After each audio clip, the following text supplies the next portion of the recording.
This is UIN with Alexander Caden and Brooklyn Alexander. Welcome to UIN. Thanks for listening.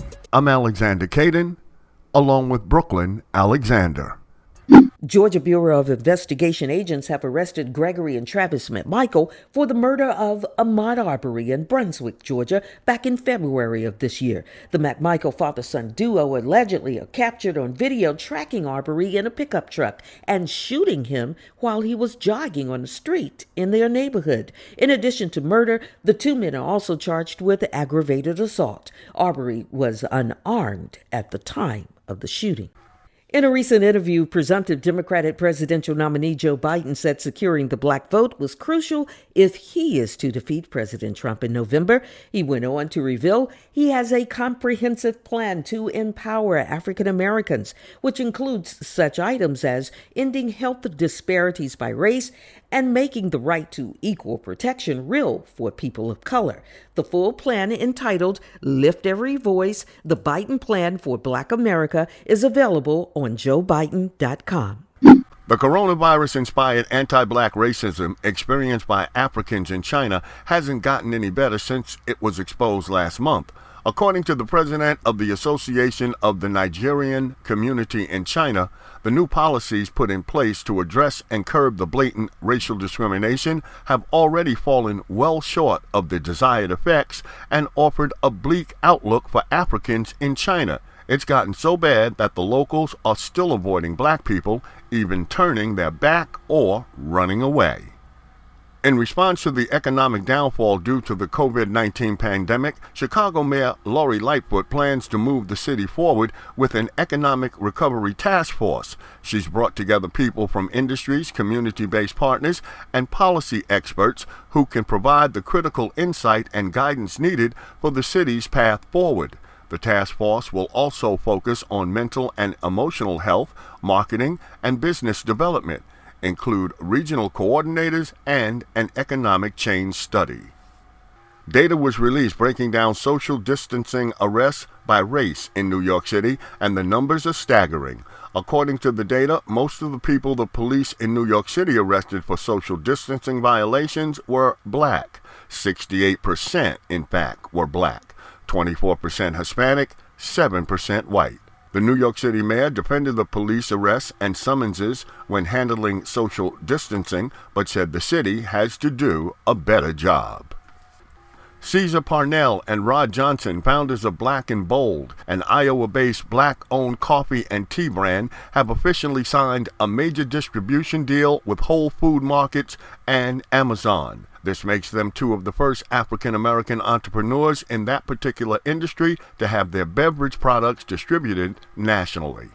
A 19-year-old New Mexico man found $135,000 laying on the ground outside an ATM on a Sunday afternoon. Turns out the money was mistakenly left outside the Wells Fargo ATM by a subcontractor who was supposed to fill the machine with cash, which explains the foot-long stack of $50 and $20 bills.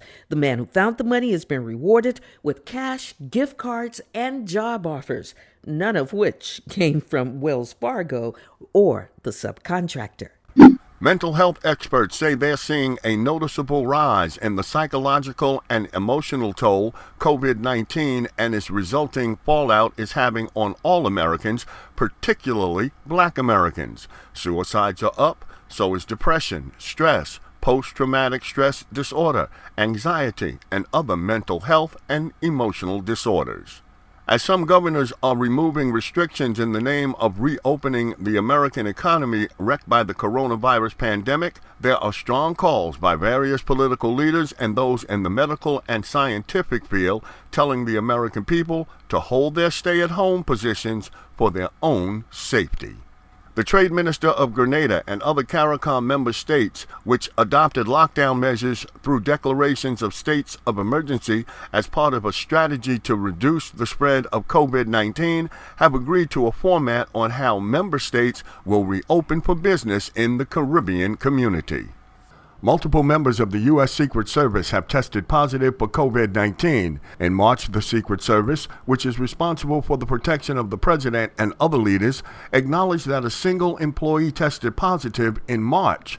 However, the problem is currently far more widespread, with 11 active cases at the agency as of last Thursday. A member of the U.S. Navy who serves as one of President Donald Trump's personal valets has tested positive for the virus. The valet happens to be the one who serves the president his food.